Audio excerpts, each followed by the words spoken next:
Genesis 2, the creation of man and the Garden of Eden. Genesis 2, 1-3. God's rest. Thus the heavens and the earth and all the host of them were finished. And on the seventh day God ended his work which he had done, and he rested on the seventh day from all his work which he had done. Then God blessed the seventh day and sanctified it, because in it he rested from all his work which God had created and made. The fact: God's rest was not due to exhaustion, but to signify the completion of his perfect work. The promise: God's rest points forward to the rest we find in him, both in this life and ultimately in eternity. The conclusion: we are called to rest in God's finished work and trust in his provision rather than striving in our own strength. Hebrews 4:9-10. Genesis 2:4-7, the creation of man. And the Lord God formed man of the dust of the ground, and breathed into his nostrils the breath of life, and man became a living being. The fact: unlike the rest of creation, which God spoke into existence, he personally formed man and breathed life into him, showing his intimate involvement in man's creation. The promise: our life is from God. We are not merely physical beings, but have a spirit given by him.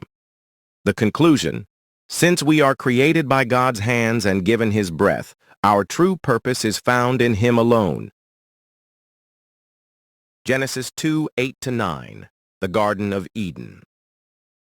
The Lord God planted a garden eastward in Eden, and there he put the man whom he had formed.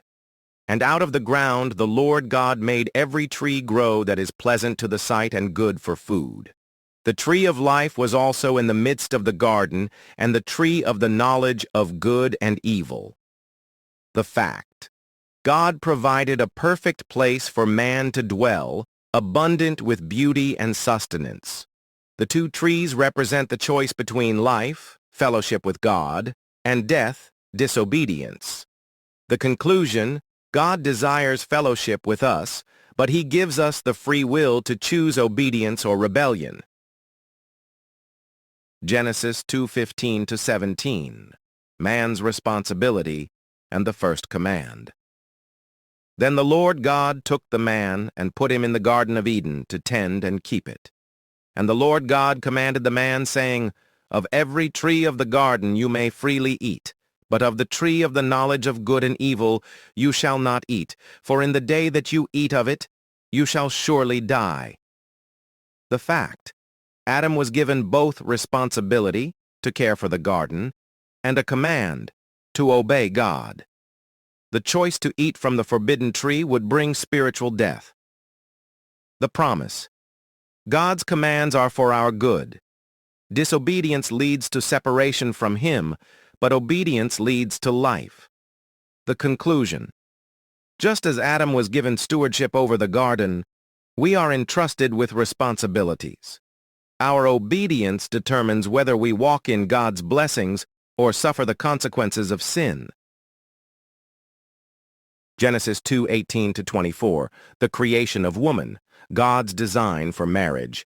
And the Lord God said, it is not good that man should be alone. I will make him a helper comparable to him. Then the rib which the Lord God had taken from man, he made into a woman, and he brought her to the man. The fact: God saw that Adam needed a suitable companion.